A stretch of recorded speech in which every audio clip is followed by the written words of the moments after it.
nuestro ponente de hoy es Rafael Jesús. Él es doctor ingeniero de caminos, canales y puertos. Tiene un máster en hidráulica ambiental, es doctorado internacional, es experto en ingeniería de costas, energías renovables marinas e ingeniería hidráulica. Tiene el premio Enrique Fuentes Quintana a la mejor tesis doctoral en España en la categoría de ingeniería, matemáticas, arquitectura y física. También el tercer premio Modesto Vigueras 2018, experiencia docente en las asignaturas de ingeniería marítima y costera, ingeniería de costas, gestión integral de puertos y costas. También es docente de una escuela de verano internacional y de un curso de la Universidad de Génova. Tiene experiencia en proyectos internacionales y nacionales y en contratos con administraciones y empresas, y es autor de 3 libros de la editorial Spring. Ahora sí voy a dar paso con la presentación de nuestro docente Rafael. Gracias a todos también por vuestra asistencia.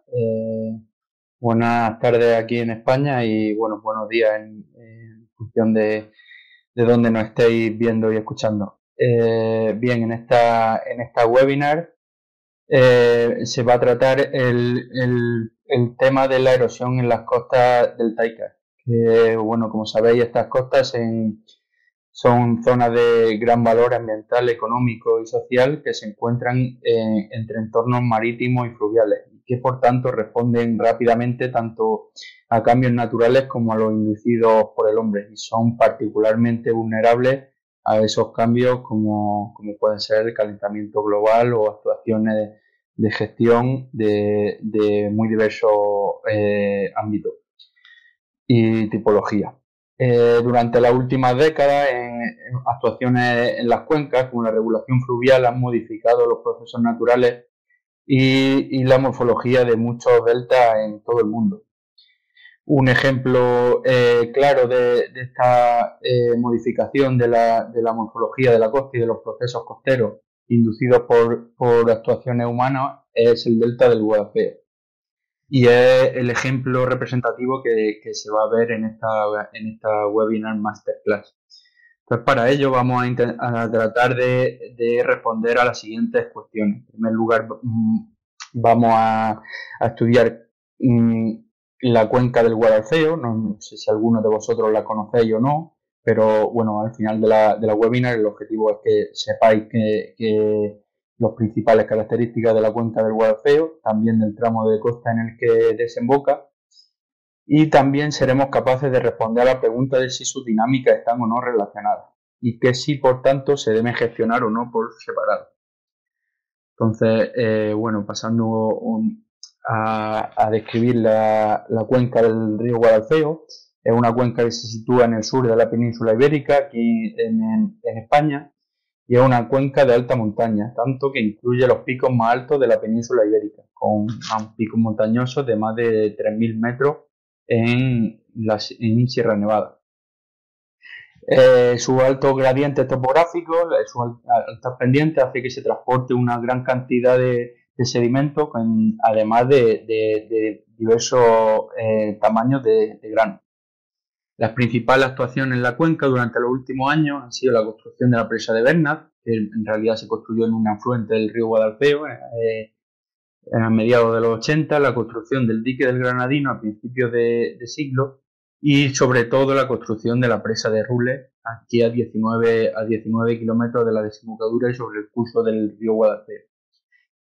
En esta diapositiva podemos ver el efecto de la construcción de la presa. Mientras que antes de 2004 las precipitaciones se traducían en caudal líquido del río Guadalfeo y esto a su vez generaba transporte de sedimentos que llegaba a la costa, después de la regulación fluvial las precipitaciones no se traducen en caudales porque la presa regula el recurso hídrico. Los caudales que se tienen agua abajo se limita prácticamente al caudal ecológico y ese caudal no genera transporte de sedimentos. Por tanto, se modifica la dinámica de la cuenca agua abajo de la presa y esto también tiene consecuencias en la costa, como podéis imaginar.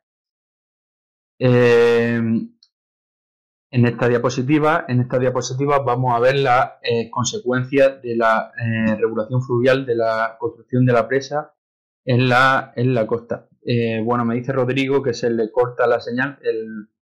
bueno, al principio de la clase puede que sea un problema bien. Vale, bueno, si el resto me escucháis bien, si os parece seguimos y igual podéis ir al enlace de YouTube. Vale, perfecto, gracias Laura. Vamos, recordaros que tenéis la alternativa de ir al enlace de YouTube por si os funciona mejor seguirlo por ahí.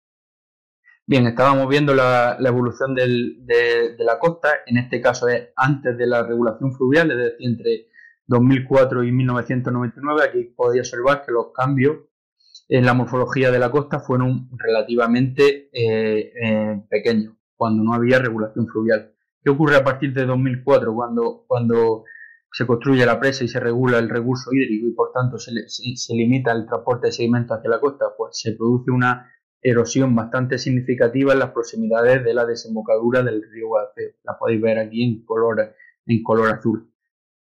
¿Y qué ocurre durante los últimos 6 años? Pues bien, digamos que esta zona, la limitación de esta zona se ha limitado, seguramente porque el sedimento disponible de erosionar se haya agotado, pero se ha trasladado esa erosión, los problemas de erosión al tramo este de la desembocadura. Esto también se ve aquí, donde se muestra la costa del Taica en su conjunto, que está limitada al oeste por el Peñón de Salobreña y al este aquí por el puerto de Motril.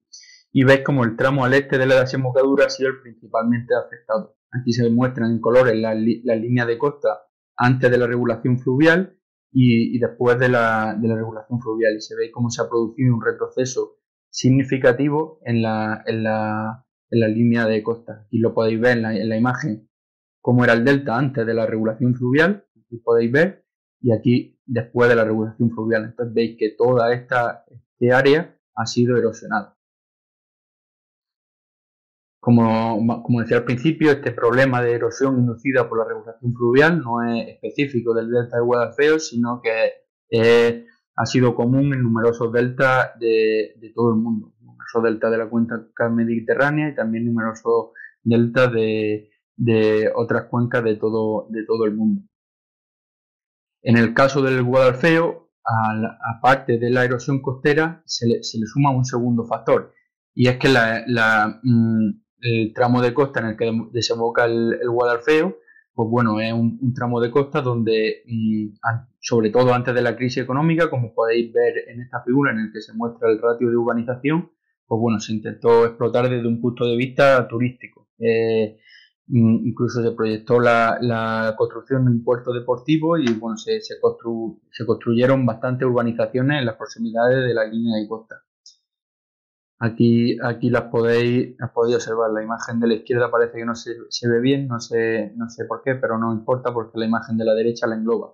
Y se ve como la evolución de la superficie urbanizada ha sido especialmente significativa en las proximidades de la línea de costa, tanto aquí al oeste de la desembocadura como aquí al este de la desembocadura.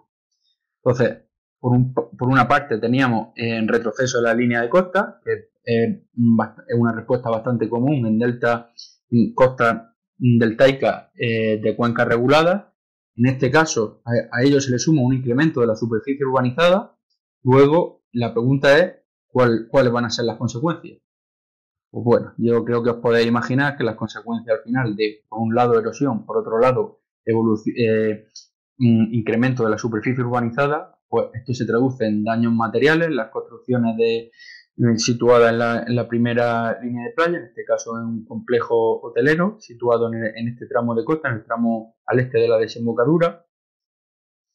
No solo daños materiales, sino también inundaciones en este mismo tramo de costa. Más inundaciones en este tramo de costa, que tenéis el complejo hotelero, inundaciones y daños materiales en este tramo central de la costa. Aquí tenéis otra imagen. Inundaciones también en el tramo al oeste de la desembocadura, este tramo aquí situado justo ahí donde está marcado en rojo en la imagen superior derecha. Aquí podéis ver cómo también se producen, marcadas inundaciones y daños materiales. Y también se producen inundaciones en el tramo de la derecha. situado más hacia el este. Aquí podéis ver que las inundaciones son bastante significativas. Luego el déficit de sedimentos como consecuencia de la regulación fluvial y de que la presa actúa como obstáculo que limita el transporte de sedimentos. Entonces se produce erosión en la costa y a consecuencia de esta erosión pues se producen daños materiales, se produce erosión, se producen inundaciones en la costa, etcétera, etcétera. ¿Cuáles son las soluciones que se han llevado a cabo, que se han planteado en este caso en concreto hasta ahora? Pues las soluciones han sido fundamentalmente regeneraciones artificiales de sedimentos que, bueno, a corto plazo han limitado los problemas de erosión, pero a largo plazo pues no han resultado efectivas, puesto que se han tenido que repetir, ahora lo vamos a ver, durante varios años. Es decir, la vida útil de estas soluciones ha sido bastante limitada. Algunas de las regeneraciones llevadas a cabo desde que se produjo la regulación fluvial en la cuenca, pues aquí un proyecto de regeneración en 2006, veis que más de 50.000 metros cúbicos de sedimentos se aportaron en el tramo de costa y con una inversión de más de 400.000 euros. 2009 otra nueva regeneración de más de 70.000 metros cúbicos de sedimento y una inversión de más de 400.000 euros. En 2010 se produce otra regeneración, en este caso un volumen de sedimento bastante menor, de unos 1.700 metros cúbicos de sedimento, con lo cual el presupuesto también menor. En 2014 se producen dos regeneraciones, una de unos 20.000 metros cúbicos de sedimento y una segunda bastante mayor, de más de 100.000 metros cúbicos de sedimento y de más de 500.000 euros de presupuesto. En 2016 se produce otra regeneración, 25.000 metros cúbicos de sedimento con un presupuesto de más de 250.000 euros. En 2017 se producen dos regeneraciones, una de más de 140.000 metros cúbicos de sedimento con un presupuesto de más de 720.000 euros y otra posterior en julio de 2017. Bueno, aquí hay he recogido algunas de las notas de prensa y algunos de los múltiples proyectos de regeneración que se han llevado a cabo durante los últimos años. El hecho de que se hayan tenido que repetir tanto durante los últimos años es un indicativo de que no ha sido eficiente a largo plazo. Entonces, todos estos importes económicos que hemos ido comentando en las últimas diapositivas, pues de alguna manera su rendimiento, su efectividad ha sido un tanto limitada, al menos en el medio y largo plazo. Entonces, bueno, esto se puede ver viendo aquí los resultados de una de las regeneraciones de la que se produjo entre noviembre y diciembre de 2014, que fueron más de 100.000 metros cúbicos de sedimento. Y aquí podéis ver la evolución de la línea de costa. Esta línea marrón más oscura es justo el día después de acabar el proyecto de regeneración. Bueno, esta negra es antes del proyecto, esta es justo después. Y veis que después de 45 días se ha erosionado prácticamente la mitad de la superficie en planta regenerada. Entonces, pues, bueno, si en proyecto de más de 100.000 metros cúbicos de sedimento con un presupuesto de más de 500.000 euros, después de 45 días ya la mitad del sedimento aportado ha sido desplazado de su emplazamiento original, pues otro indicativo de que no está siendo todo lo eficiente que se podría esperar. Esto con respecto a la línea, a la vista en planta, pero si atendemos al perfil de playa, pues igual vemos aquí que ya en el mes de enero, la regeneración acaba en diciembre de 2014, aquí en el mes de enero, esta imagen está tomada el 30 de enero de 2015, aquí podéis ver en el complejo hotelero cómo marcó este hito para tener una referencia y como 3 días después, es decir, en el 2 de febrero, todo este sedimento que se había aportado en la regeneración ha sido completamente erosionado y desplazado desde su ubicación actual.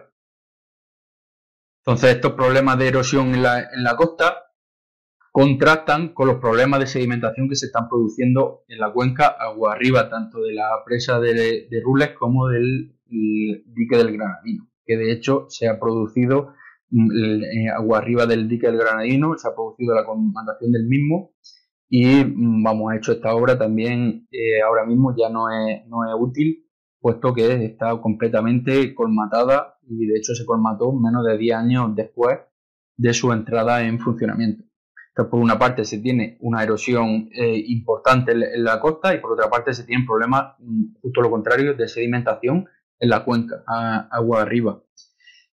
Tanto del dique del Granadino como esta es una imagen del perfil de aquí estaría la presa, el perfil del embalse, y veis como, esto es justo antes del embalse, como conforme han pasado los años desde la regulación fluvial, pues se ha ido aquí acumulando sedimento. Entonces, se acumula sedimento agua arriba del embalse y se pierde sedimento aquí en la costa. Aquí podéis ver la evolución del perfil de playa en la costa después de la regulación fluvial que fue en 2004. Entonces, se ha producido aquí una erosión importante del perfil de playa.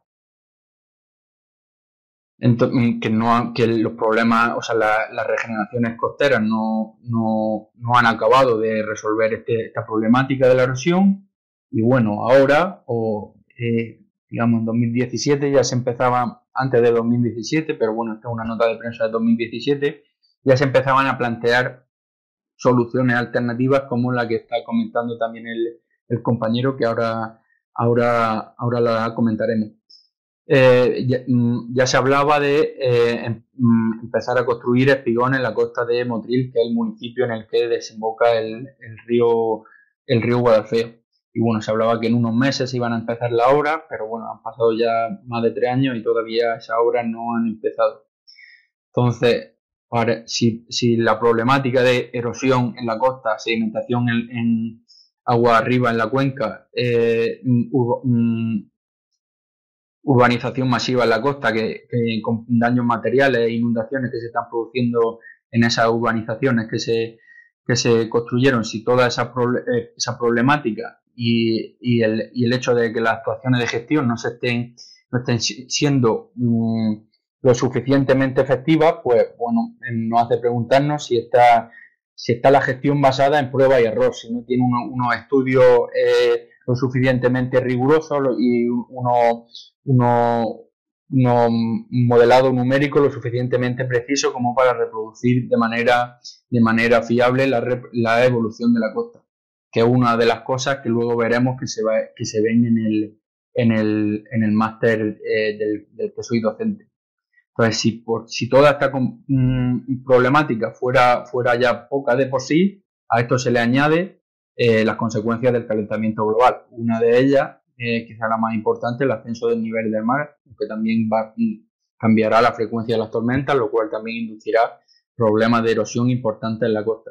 Entonces, bueno, ya hace unos años ya se hablaba de que el tramo de costa iba a perder más de 20 metros de playa seca. Entonces, un tramo de costa estaba pensado para su disfrute turístico y para como un complejo donde pasar las vacaciones y disfrutarlo también desde un punto de vista social. Vemos que los problemas de erosión están generando consecuencias bastante negativas y bastante de diversos tipos. Entonces, recapitulando un poco lo que hemos visto hasta ahora, pues ya sabemos de la cuenca del Guadalfeo, es una cuenca de alta montaña situada en el sur de la península ibérica, con aportes importantes de sedimento, que era la que alimentaba al tramo de costa antes de la regulación fluvial. Esta cuenca fue regulada y entonces, principalmente con la construcción de la presa de Rules, esa presa hace de barrera al transporte de sedimento y esos sedimentos han dejado de llegar a la costa y en el tramo de costa se están produciendo problemas de erosión. Estos problemas están generando daños materiales en las construcciones que durante los últimos años se habían venido levantando en la primera línea de costa y también se están produciendo inundaciones y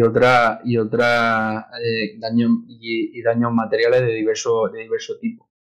Entonces, es claro que la dinámica de la cuenca y de la costa están relacionadas. De hecho, ahora hay problemas de erosión en la costa y problemas de sedimentación en la cuenca, agua arriba de la infraestructura, que de hecho están perdiendo su utilidad como infraestructura y su almacenamiento útil, puesto que la sedimentación se le está reduciendo el almacenamiento útil de esta infraestructura.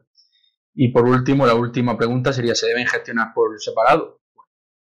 También creo que está claro que no se deben gestionar por separado, tal y como se estudiará en mayor profundidad en el máster. Bien, antes de pasar a ver algunos conceptos básicos en los que se ahonda en el máster de dinámica costera, preguntaba un asistente si se podría utilizar regeneración de sedimentos y utilizar defensas costeras con gaviones. Efectivamente, esa es una de las soluciones, como la regeneración de sedimentos, como la construcción de espigones, de diques exentos, etcétera, etcétera. Hay múltiples estrategias de gestión que pueden resultar útiles, pero no hay una estrategia de gestión que pueda resultar útil en todos los casos.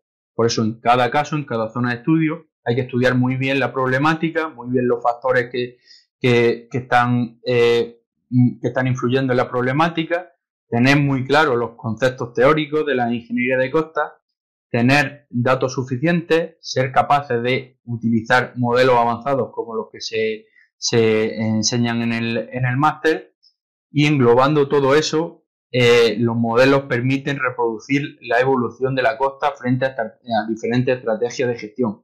Entonces se podrá ver qué estrategia de gestión es más recomendable para la zona en concreto, en función de la geometría, las características de oleaje, del nivel del mar, el viento, marea astronómica, marea meteorológica. Entonces, en función de todas esas especificaciones de la zona de estudio en concreto, pues será más recomendable emplear una estrategia de gestión o bien emplear otra como la que sugería el compañero.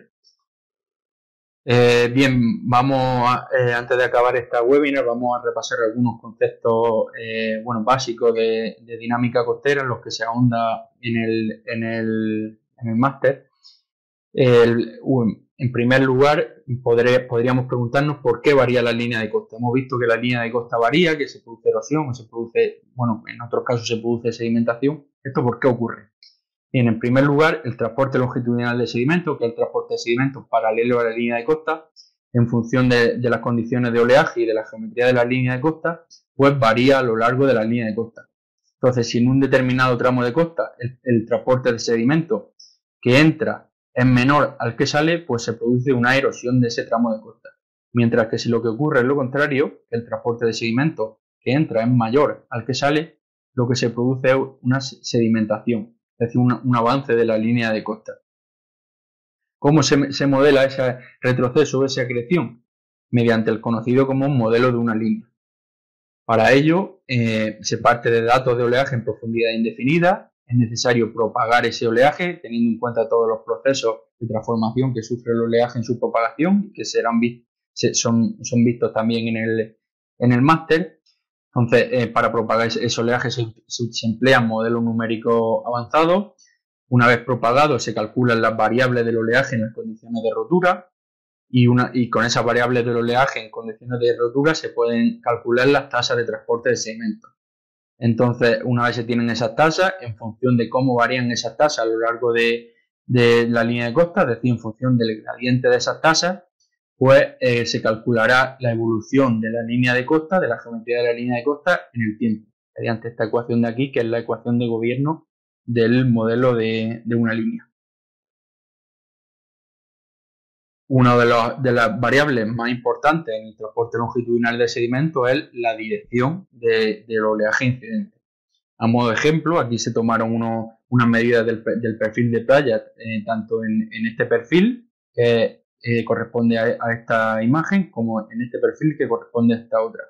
Entonces, veis que en este primer periodo, donde la principal tormenta era de dirección de incidencia oeste, es decir, procedía de esta dirección, pues se produce erosión aquí en este tramo del perfil de playa en este perfil de playa y en este se produce acreción del sedimento que ha sido erosionado en el perfil situado más hacia el oeste.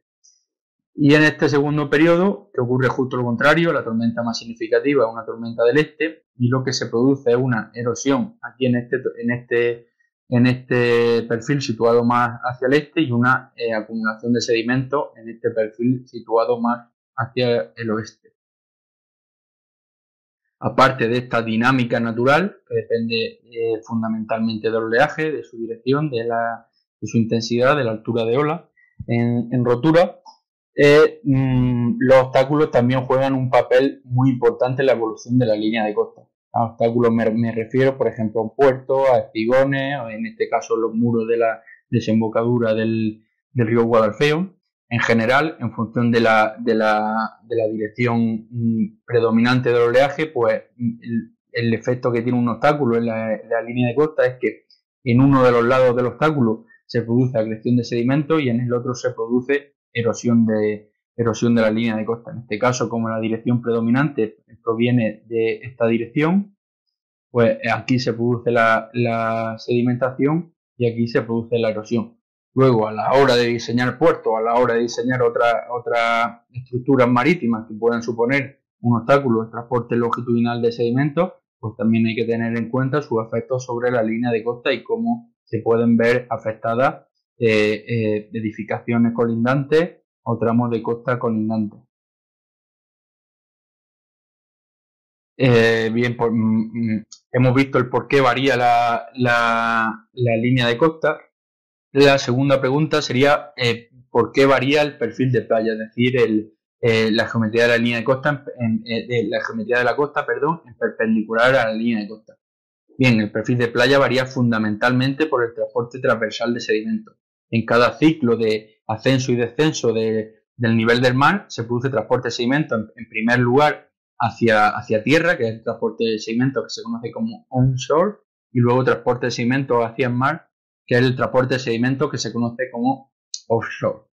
Bueno, en este vídeo la presentación está en PDF, pero bueno, o sea que el vídeo no se puede visualizar, pero eso no es problema porque bueno, el concepto y lo que muestra el vídeo lo puedo resumir sin problema. Se parte de una situación de partida que es T sub 0 y en el vídeo se muestra cómo en primer lugar en un ciclo de ascenso del nivel del mar el fondo cambia a este nivel, el nivel marcado en amarillo en la diapositiva, y luego en el retroceso del nivel de la lámina de agua, pues el fondo pasa a adoptar esta posición marcada en azul. Es decir, en este ciclo de ascenso y descenso del nivel de agua, lo que se produce es una acreción, una sedimentación en el perfil de playa emergido. Pero esto no ocurre siempre, sino que hay ciclos de ascenso y descenso del nivel de agua en los que se produce erosión del perfil de playa. Depende fundamentalmente de las características del oleaje, la pendiente del perfil de playa y el tamaño de grano, como, insisto, son conceptos en los que se profundiza a lo largo del máster. También influye en la evolución del perfil de playa la dirección de oleaje incidente. A modo de ejemplo, aquí se muestran tres periodos: un periodo de bajo contenido energético, un periodo en el que se produce una tormenta de procedencia oeste y un periodo en el que se produce una tormenta de procedencia este.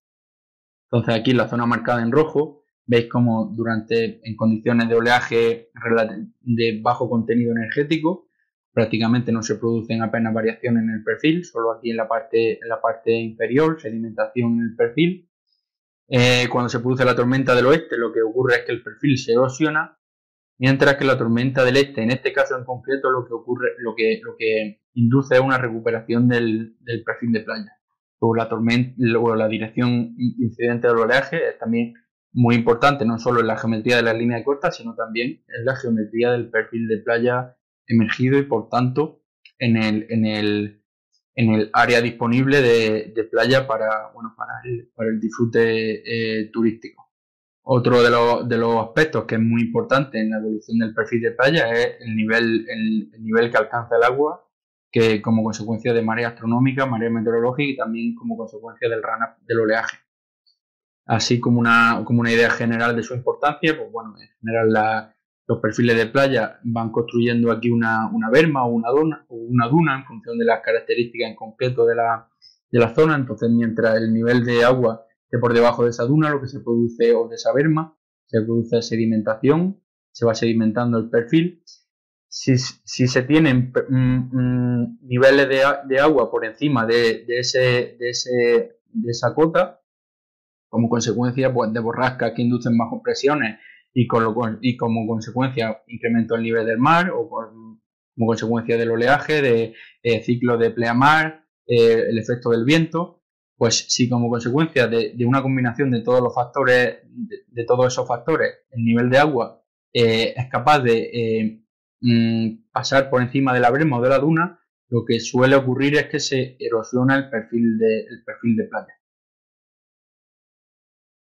Entonces, recapitulando un poco, si la costa es tan dinámica, ¿creéis que se debe regular igual que cualquier otro territorio fijo, que cualquier otra avenida de cualquier ciudad? ¿Tiene sentido en la costa establecer dominios públicos fijos? Bueno, aquí obviamente creo que ya a esta altura os imagináis la respuesta y la respuesta es que no. ¿Por qué no? Porque, bueno, aquí lo podéis ver, estos hitos son, en teoría, delimitan el dominio público marítimo terrestre, que suele estar a una distancia mínima de la línea de costa de 100 a 200 metros. ¿Qué ocurre? Que la erosión de la línea de costa ha hecho que esos hitos se encuentren, prácticamente en la orilla de la playa. Y como consecuencia, si estos hitos del dominio público marítimo terrestre se regula de una manera fija, se fija en un determinado instante y no se adapta con la variabilidad de la línea de costa, pues todas las concesiones que ocurran, que se autoricen en este tramo de playa, todas las construcciones que se hagan, pues obviamente va a correr peligro debido a la dinámica de la línea de costa. Luego, la gestión de los tramos de costa debe tener en cuenta, eso también se ve en el máster, el dinamismo de las zonas costeras y cómo varía la línea de costa, cómo puede variar la línea de costa en función de los agentes forzadores y de las actuaciones humanas. Entonces, un poco para terminar, antes de preguntar si tenéis cualquier duda o cualquier curiosidad, y incidiendo un poco en lo que comentaba antes Claudia, y el máster en diseño, construcción y explotación de puertos y costas y obras marítimas especiales, del que soy docente, pues engloba no solo los conceptos que yo he visto, yo he intentado resumir en esta webinar, que son conceptos más de ingeniería de costas, sino que engloba estos 8 módulos en los que se parte estudiando conceptos relacionados con ingeniería marítima, como pueden ser las características del clima y del medio marítimo, y también la definición de los parámetros del proyecto. También se ve, como he adelantado un poco a lo largo de la webinar, aspectos relacionados con la ingeniería, mantenimiento y conservación de costas, aspectos también relacionados con el diseño y la construcción de obras de defensa y obras de atraque y amarre, y obras interiores, y también con su mantenimiento y explotación durante la vida útil. En el máster también se estudia obras marítimas especiales, como pueden ser obras de ingeniería offshore y también grandes canales de navegación, como el canal de Panamá es un ejemplo representativo de estos grandes canales de navegación transoceánica. Otro de los aspectos muy importantes que se estudian en el máster y que están de rabiosa actualidad es la tecnología BIM, aplicada tanto al diseño como a la construcción y mantenimiento de puertos, costas y obras marítimas. Y por último, en el máster también se estudian finanzas y aspectos relacionados con las finanzas y la contratación internacional de proyectos. Para más información sobre los contenidos del máster, pues podéis consultar el enlace que tenéis en la diapositiva. También hablaba antes Claudia de algunas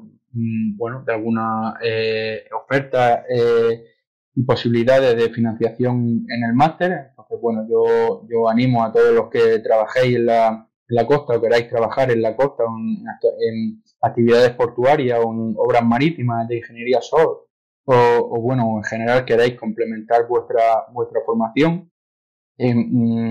la formación que tengáis con una especialización en ingeniería marítima, portuaria y costera, bueno, os animo a que os informéis de las posibilidades de este máster y, bueno, en caso de que despierte vuestro interés y os animéis a cursarlo, pues nos veremos muy pronto y estoy convencido de que va a ser de vuestra utilidad y de que, bueno, os va a servir, como también antes comentaba Claudia, durante vuestra carrera profesional. Está probado que bueno, los egresados de este máster y de otros de los másteres que ofertan EADIC, pues bueno, han mejorado sus condiciones y sus perspectivas profesionales en los años con posterioridad a la realización del máster. Por mi parte es todo.